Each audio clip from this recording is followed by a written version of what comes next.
For 100 years, the women up here fed a family off this land. They never wrote it down.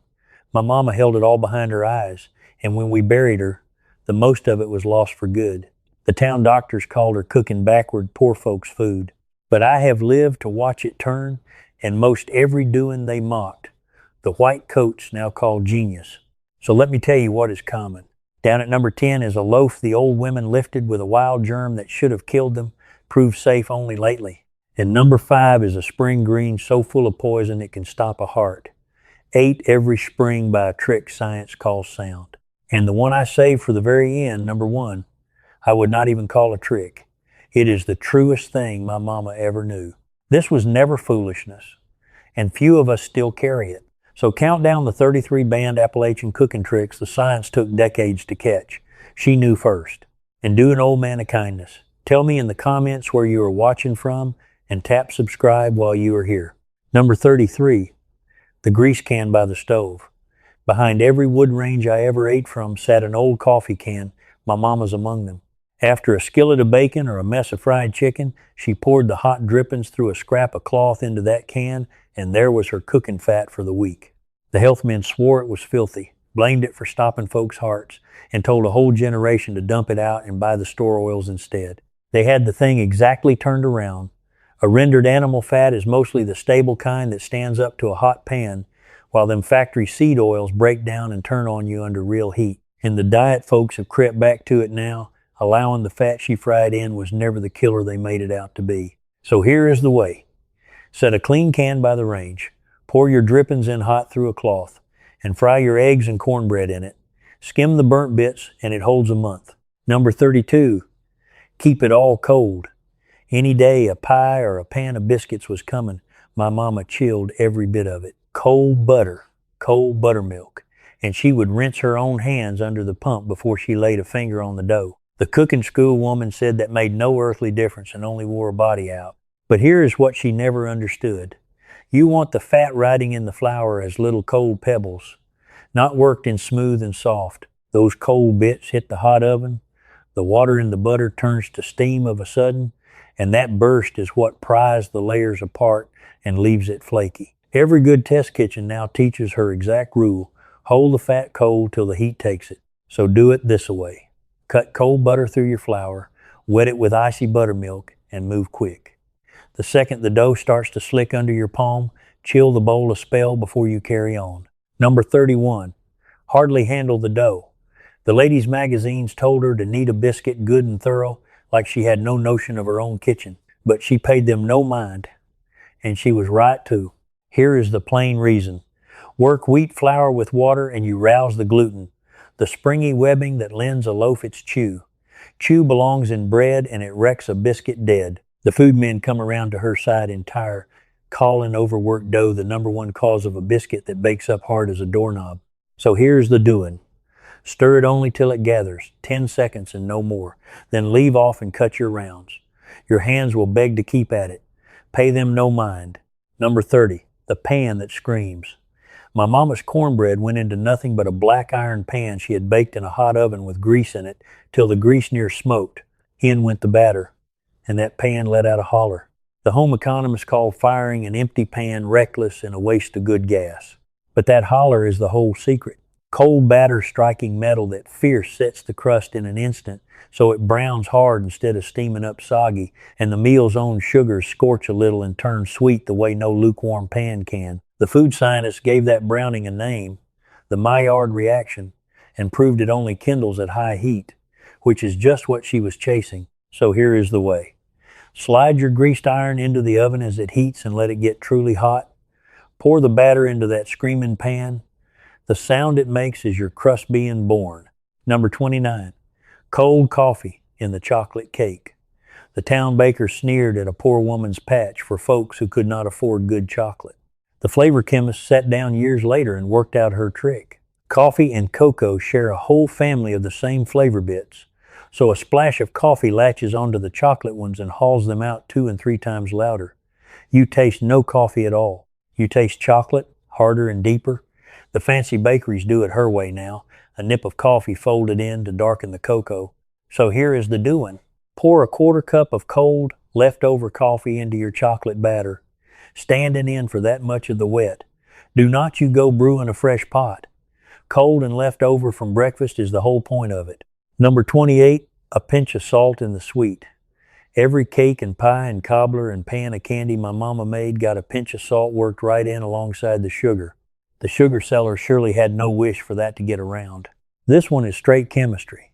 A little salt hushes the bitter edge on your tongue and lets the sweet ride up over it, so a pinch makes a thing taste plainly sweeter without 1 grain more sugar. The taste scientists put it under their instruments and gave it a name, bitterness, suppression, so here is the way. Put a good pinch of salt in every sweet thing you set to bake, stirred through the batter.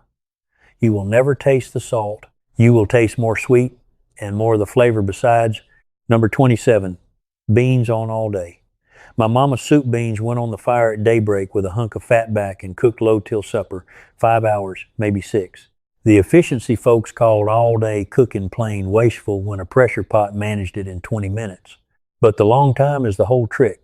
Slow and easy melts the beans down and cooks their own broth into a gravy, and that gravy is the reason they are called soup beans and not just boiled ones. And they proved out her other law too. Salt them at the start, and the skins go tough, and the beans will not soften. So do it this way. Lay a piece of fat back over your beans, hold them at a low simmer 5 or 6 hours, and keep the salt off till the very end. Cook them slow and salt them last, and the gravy comes. Number 26, save the pot liquor. Nothing with a lick of flavor in it ever hit my mama's drain. The water off the beans, off the greens, off the taters, she saved it all and cooked it back into the next thing. The nutrition man told her the goodness was in the vegetable and the water was nothing but waste. They had it upside down. Boil a mess of greens and near all the good marches out of the leaf into the water, the iron, the vitamins, the flavor. The nutrition folks owned up to it later and measured it. Water-soluble vitamins, they say, and there is more of them in that liquor than left on your plate. So here is the doing. Never tip your greens water down the sink. Sop it with cornbread or hold it back for a soup. You already paid for that goodness once. Now if saving the bean water strikes you as something, we have not yet come to the doings they call downright dangerous. The keeping the health board tried to run clean off. Number 25, greens killed with hot grease. Come spring, my mama tore the first tender lettuce and creasy greens into a bowl, then poured bacon grease straight off the fire over the top, scalding, with a dash of vinegar stirred through the fat. The diet folks called it a heart attack served in a dish. There is honest sense in it, though. The scalding fat wilts a raw leaf soft in a heartbeat. The vinegar's bite cuts the richness so it does not sit heavy. And here is the piece the nutrition men proved out. A good share of the goodness in greens will only pass into your body riding along on fat. So here is the way. Tear your young spring greens in a bowl, heat bacon grease with a splash of vinegar till it truly scalds, and pour it over and toss it quick. Do it the instant the fat leaves the flame, or all you have is a limp, sorry salad. Number 24, brown the flour first. My mama's sawmill gravy stretched a half pound of sausage across a full table, and the whole art was in the flour. She toasted it in the hot grease before ever a drop of milk came near, stirring till it went the tan of a paper poke. Folks who could lay meat on the table nightly laughed at stretching one thing so far, but there is a why to it. Toasting the flour burns off the raw pasty taste and frees the starch so it will not knot up. Cooks call that a roux today, and they scorch it just the shade she did. So here is the doing. Brown a spoon of flour in your sausage grease till it is the color of a paper poke. Then trickle in 2 cups of milk off the heat. That gravy will reach across 8 plates. Folks keep asking where a body can get all these set down, so I will say it the once. I wrote down what none of them ever would, the whole of it in the Holler Almanac. In the description and the comment section, number 23, buttermilk in about everything. There was always buttermilk at my mama's on account of butter forever churning, and it turned up in the biscuits and cornbread, the flapjacks, the chicken soak. The baking powder outfits would sooner sell you a tin and told folks the old sour way could not be counted on. She had the science and never knew the words. The tang in buttermilk is a mild acid, and when it strikes the soda, it lets off a gas that raises the batter, while that same acid tenders the gluten so the crumb bakes soft. The bakers finally confessed it. Their baking powder is only soda with the acid dried in and sold back to you. For coin her cow gave free. So here's the way. Bake with buttermilk and a pinch of soda in place of sweet milk and a tin of powder, and do not you dare pour off a jug gone sharp. A sour buttermilk beats a fresh one every time. Number 22, rush the biscuit to the heat. Here is one that runs against what everybody swears. My mama never let a biscuit dough sit and rest. The instant it was cut, it went in a hot oven. The printed recipe cards all told her to let the dough settle a while. Dead wrong they were. Soda meets buttermilk, and the two commence letting off gas that very second, and that gas is the whole of your rise, and it will not stand around waiting. Leave a soda biscuit resting on the board, and half the lift drifts off before the oven ever gets it. The food men say the same today. A chemical leavening fires the moment it is wet, so you race it to the fire. So here is the doing. Mix, cut, and get them straight into a hot oven, no rest and no delay. Most folks do it backwards and then wonder at a flat biscuit. They let the rise slip off the board. Number 21, corn and beans in the one bundle. The Cherokee up these ridges folded a dough of corn and beans into soaked shucks or hickory leaves, bound it tight, and boiled it, and it passed on down into the settler cabins the same. Bean bread, the educated men wrote it off as a pauper's dish, but there was a thing tucked in it nobody planned on. Corn runs short of one building block your body needs, beans run short of a different one, and each holds exactly what the other lacks. Take them at the one meal and you are fed whole. The nutrition men proved it out generations later. Complementary proteins, they name it, two poor foods that add up to one complete. Folks lived on that pair 400 years before a soul could tell them the reason. So here is the way. Set corn and beans at the same table, cornbread and soup beans together if nothing else. Bind your bundle tight so the boiling water stays out. Number 20, leather breeches. My mama threaded whole green beans on a stout string with a needle and hung them behind the range to dry for weeks, till they went hard and papery and looked near like kindling. A health inspector would have swooned at beans hanging out loose in the open air. But it is about the oldest way of keeping there is. Dry the water out of a bean below what any rot can live on, and nothing will spoil it, the very reason a strip of jerky keeps. The food-keeping men put a name on it since. Water activity, they call it, and they prove drying shuts the rot down cold, no jar and no ice about it. So here is the way. Thread your beans whole on a strong string, hang them in a dry place with the air stirring, never in a damp corner, and give them their few weeks. To eat, soak them a night and stew them low with fat back. Number 19, a crock of brine and never a jar. Before glass jars came cheap, my mama's mother put her corn and beans and kraut down in a stone crock under salt water, a scalded plate, and a clean creek rock pressing, it all beneath the wet. The Food Safety Board branded that a danger and drove folks toward the store cans. Yet it is some of the surest keeping ever there was.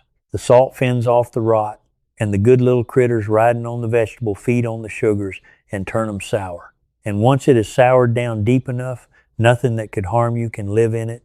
The scientists went past coming around, they hold it up now. Lactofermentation, they name it. So here is the doing. Pack the crock, drown it in salt brine, press it under with a plate and a scrubbed rock, and leave it be a month. The one iron law, they stay beneath the brine. Let a scrap poke into the air, and the mold takes it. Number 18, put by the tail of the garden. When frost threatened and the green tomatoes and cabbage and peppers would never make it to ripe, my mama chopped the lot, salted it down overnight, and stewed it in vinegar with a little sugar and spice. Chow chow. Town folks called it what the poor did with garden scraps.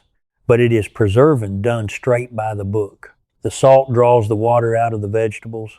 The vinegar drops the whole batch acid enough that no spoiler can grow, and a garden bound for the frost keeps clean through winter.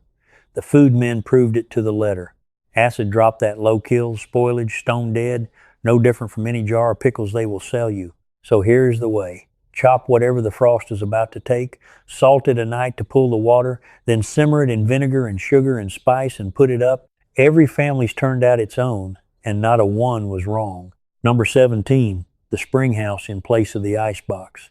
The power company wanted every cabin wired and paying the meter month on month. But my mama was already running science they had not gotten around to selling. Spring water rises up near 52, 55 degrees the year round. Cold is a good seller, and running water strips the heat off a crock steady, a sight faster than still air can. The scientists have the word for it now. Moving water carries off heat many times quicker than the air around it, which is just why her butter kept where a shelf never could. So here is the way.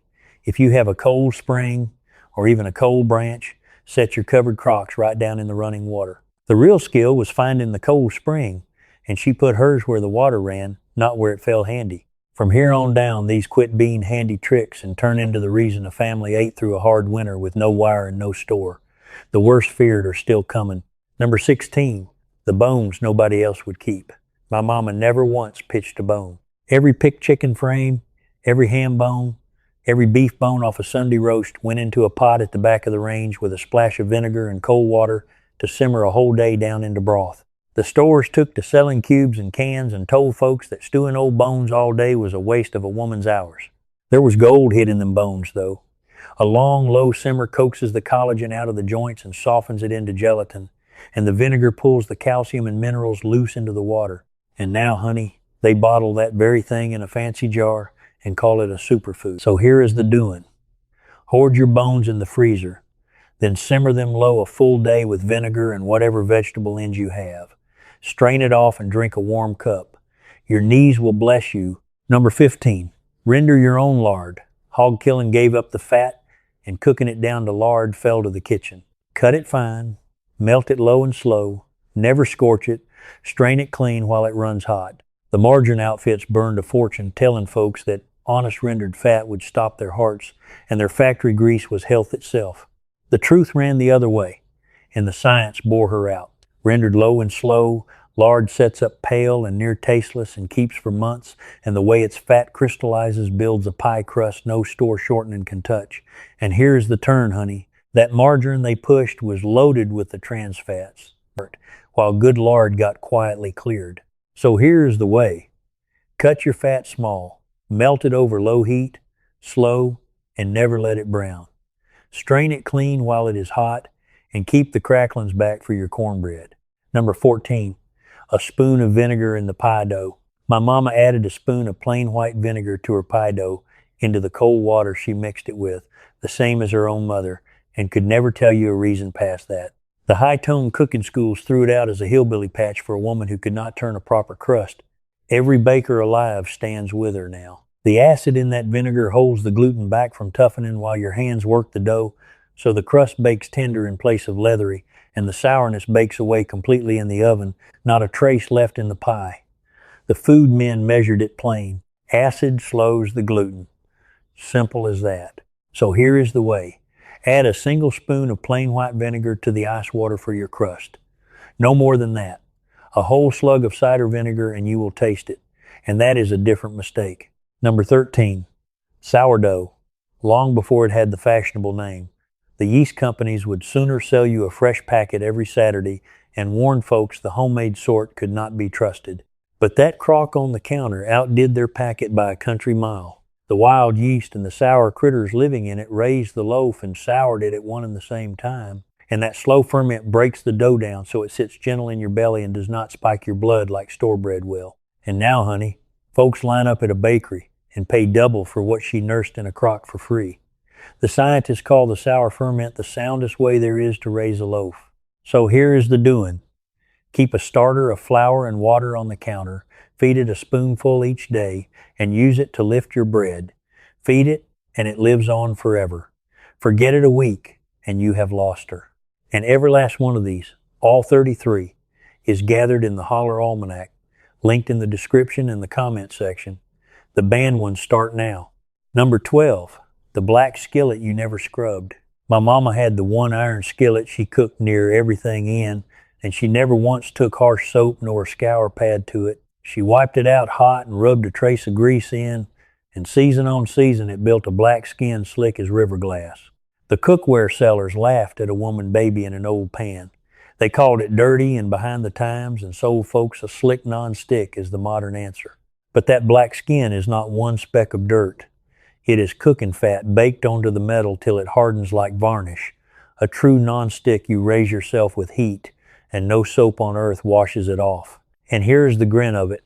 That very non-stick they sold her, the states are outlawing it now, Minnesota first in 2025, over the forever chemicals cooked into it.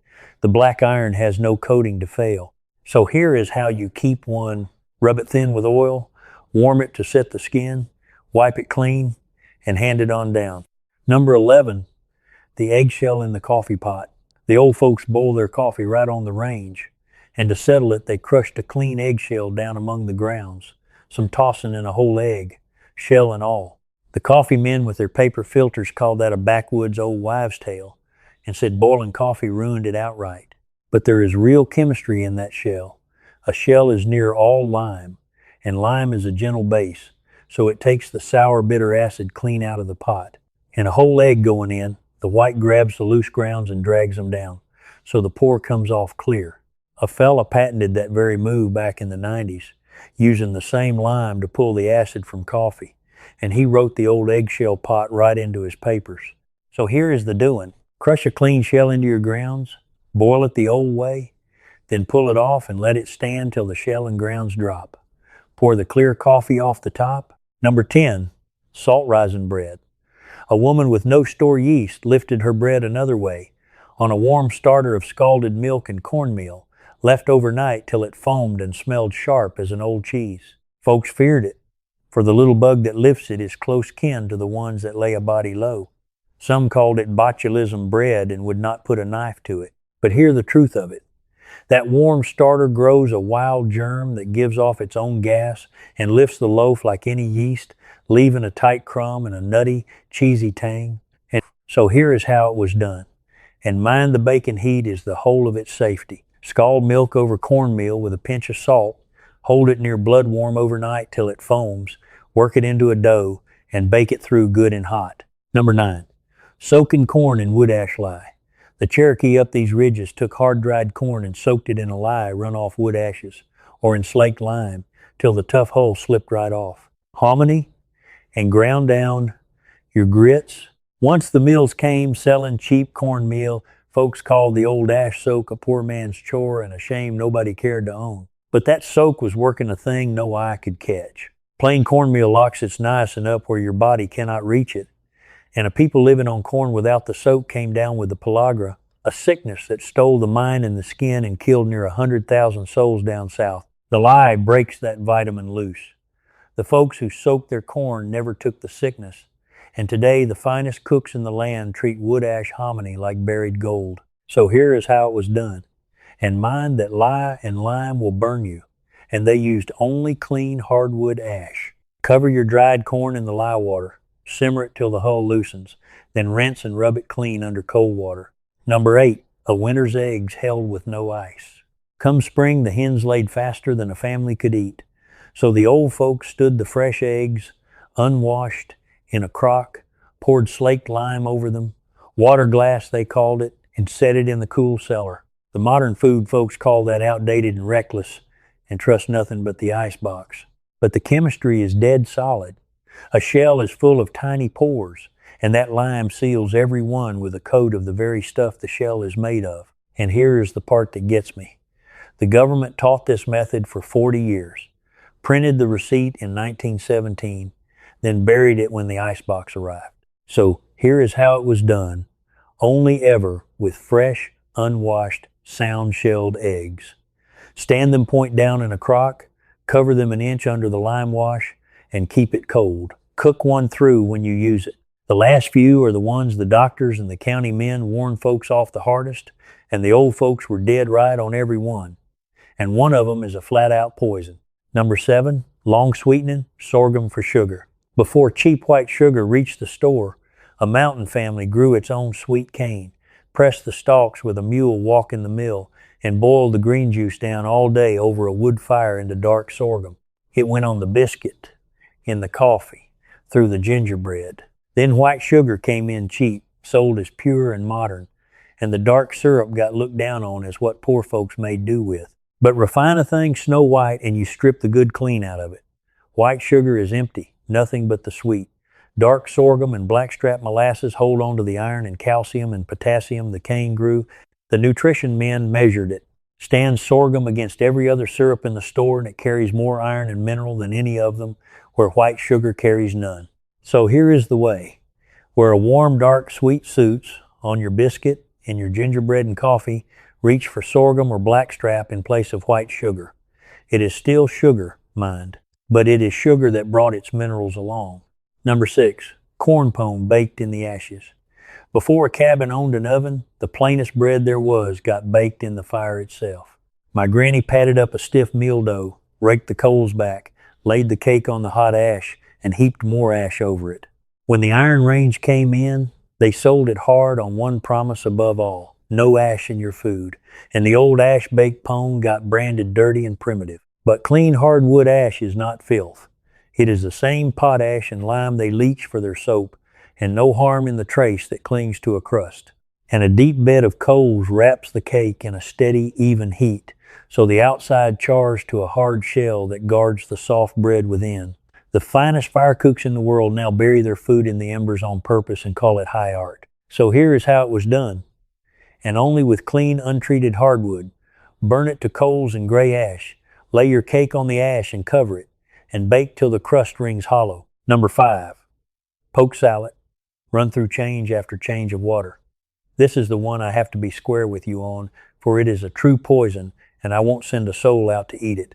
Come spring, the old folks cut the young green shoots, no higher than your hand and no red on the stalk. They boiled them hard, poured the water off, boiled them again in fresh, and again after that draining every round.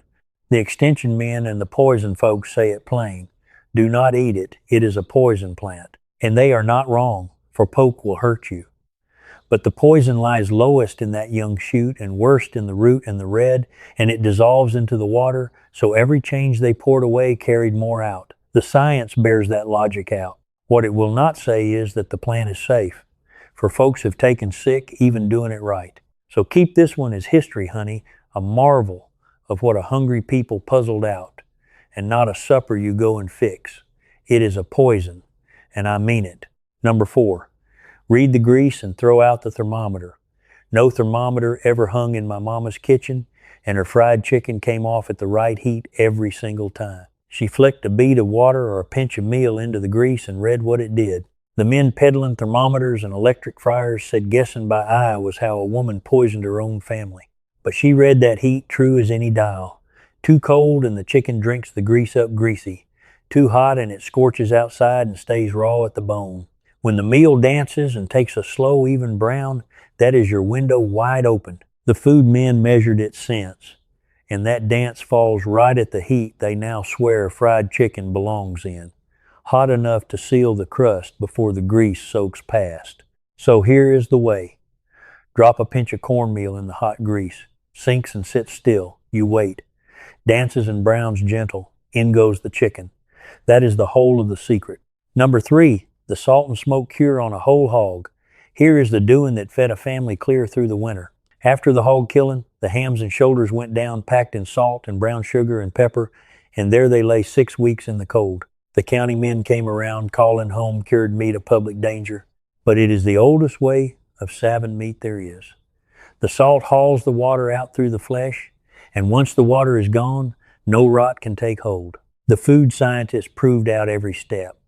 The salt pulling, the moisture by osmosis, the smoke and the cure holding off the bad bugs, all of it just what my people did by feel and by weather. So here's how it stood, for this is heritage now and know-how too. They laid the meat in salt 6 weeks, then smoked it slow over hickory and let it hang and age.